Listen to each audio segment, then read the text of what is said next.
continuous integration. Pinaki, can you share some thoughts on what you're going to speak about? Yeah, so continuous integration is at the very heart of Scrum, and you can't imagine an agile process or the Scrum methodology without continuous integration. One of the important pieces, even though a lot of people feel that continuous integration is kind of dead meat and it has been discussed and dissected to the core, but according to recent studies, even though it has apparent benefits, continuous integration is not utilized in a lot of places. There's a lot of misconception about continuous integration as to what actually is continuous integration, and a lot of people feel that just because they are using a CI tool to trigger, say, builds, they are using CI, which is not the case. So I'm going to dispel some myths about it, and I'm going to do some deep diving about various aspects of communication. I'll also highlight some of the popular tools that are going to be used, some of the popular processes that are in use.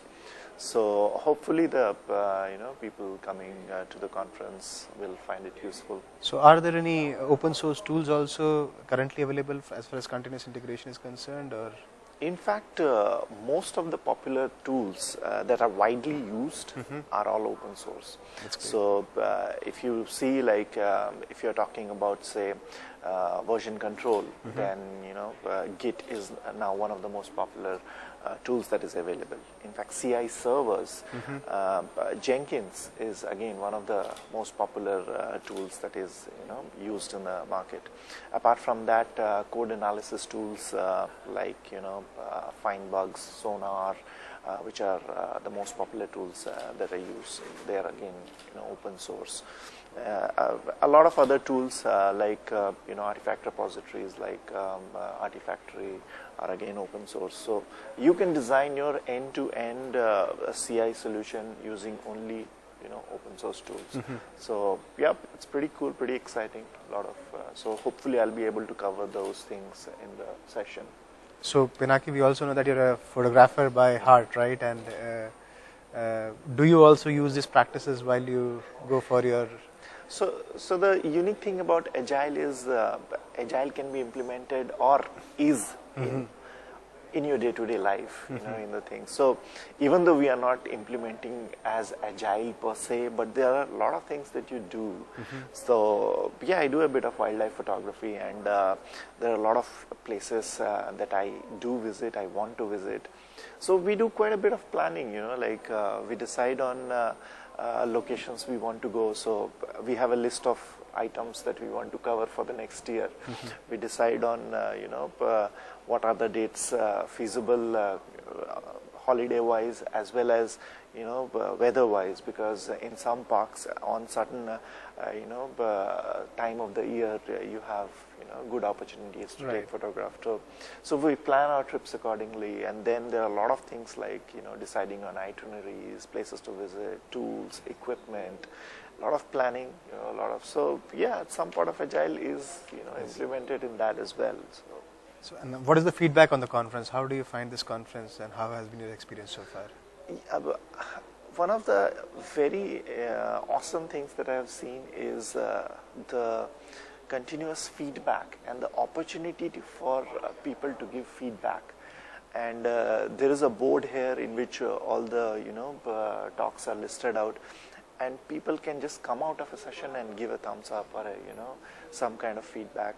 There are different boards kept here where people can write their own thoughts. Even the sessions that are happening are very interactive, and I think the session itself is evolving. Instead of having a straight-jacket process in which these are the speakers and this is what is happening, nothing else will change. I think the conference is evolving, and I think that's a very essence of Agile, that I feel the conference itself is Agile.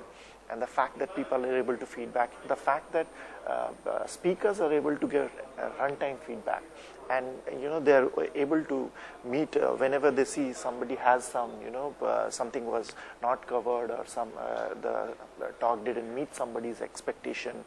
The speakers are able to connect to those people and sort out their questions that they have. I think it's awesome, really awesome, and it's very, as a person who is going to learn some stuff, who is going to a conference to gain some stuff, I am very happy that I am able to get the most out of my time and most out of my resources. So I think it's awesome. How did you find the open space yesterday?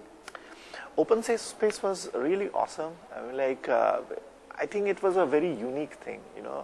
A lot of these conferences are a lot about the speakers, and obviously the audience gets to interact with them, but a lot of knowledge and information is already there in the audience. Correct. And if we don't harness it or tap it, we kind of are not able to, I feel at a certain level, not able to utilize all that potential that is there in the crowd that we are able to assemble. So the open space, which is a very unique concept in which people who are the audience and who want to speak about something, even the topics that they attended, or anything that they think of, like agile, or any unique situation that they think they want to showcase, they are getting an opportunity. Anybody gets that opportunity, and the fact that we have a small time slot for them in which they present it, and then there's a question answer session, and the fact that people can choose whose session to attend, and nobody is forcing them to listen. Correct. Yeah. I think it's awesome, and it's a very unique thing, and that enhances the community feeling, that enhances that even the audience is getting importance, that enhances that audience is not only dependent on the speakers, but within themselves they are able to churn out information, get stuff which they feel is good for them. I think it's a great idea. So I love the open space, and I encourage to that thing to happen today also. I guess there will be an open space, so I hope it will be exciting. Thank you so much. Thank you so much for your Thanks. Thank you. Thanks for having me here. Thanks.